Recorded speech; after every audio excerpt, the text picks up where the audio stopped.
ఆలయంతో కూడా విశేషమైన దేవాలయం. పంచారామాలు ఎలా ఏర్పడే తారకాసుర కాకలింగం మొక్కలు 5 చోట్ల పడ్డాయి. అంటే అమరావతిలో ఇంద్రార్చన, అక్కడ ఇంద్రుడు అర్చన చేశారు. ఇక్కడ సూర్యార్చన, సూర్య ప్రతిష్ఠ అంటారు. సూర్య ప్రతిష్ఠ లింగం అక్కడితో ఆగిపోయింది అనమాట. అలాగే తారకాసుర తపస్సు చేసిన ఆత్మలింగాన్ని పొందడం చెప్తాను. తారకాసురాకి తీసిన కోసం గవర్నమెంట్ తపస్సు చేయడం, ఆత్మలింగాన్ని పొందాడు. ఆత్మలింగాన్ని పొంది యజ్ఞాలు పాడు చేస్తాడు. కుమార సంభం జరుగుతుంది. భారత కళ్యాణం కుమారస్వామి ఉద్భవించడం 5 ముక్కలు 5 రకాలుగా ముక్కలు కొట్టాడు. ఆత్మలింగం ముక్కలు పడిన అమరావతిలో ఇంద్రార్చన, ఇంద్రుడు అర్చన చేశారు. ఇక్కడ సూర్యుడు అర్చన చేశారు. ఇక్కడ మేకు కొట్టారు, శీల వేశారంట. సూర్యుడు ఎప్పుడు అర్చన చేశారో ఆ లింగం అక్కడితో అయిపోయింది. సూర్య ప్రతిష్ఠ అంటారు. సూర్య అర్చన చేయడం లింగం ఆగిందన్నమాట. కాశ్యాన్ని మన కాశీ వెళ్తే విశేష మోక్షాన్ని ఇస్తాడు. అలాగే చావకోటలో యోగలింగం, ఇది భోగలింగం. అక్కడ కుమారస్వామి అర్చన చేశారు. పాలకొల్లో రానువారు, గురుపూడి పేరులో చంద్రుడు.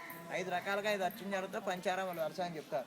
పంచ అంటే 5, ఆరామాలు 5 చోట్ల వ్యవసాయంగా చెప్తుంటారు. శ్రీశైలం, శ్రీకాళహస్తి, ద్రాక్షారామం, లింగాల్లోటి, పంచారామాలోటి. శక్తిపీఠాలు 18 ఉన్నాయి. 18లో కూడా 12వ పీఠం మాణిక్య దక్షవాడికే చెప్పబడుతున్న క్షేత్రం అంటారు. అంచేత అమ్మవారి శక్తిపీఠం. స్వామి పంచారామం, త్రిలింగం, వ్యాసకాశి, దక్షిణ కాశీ అంటారు.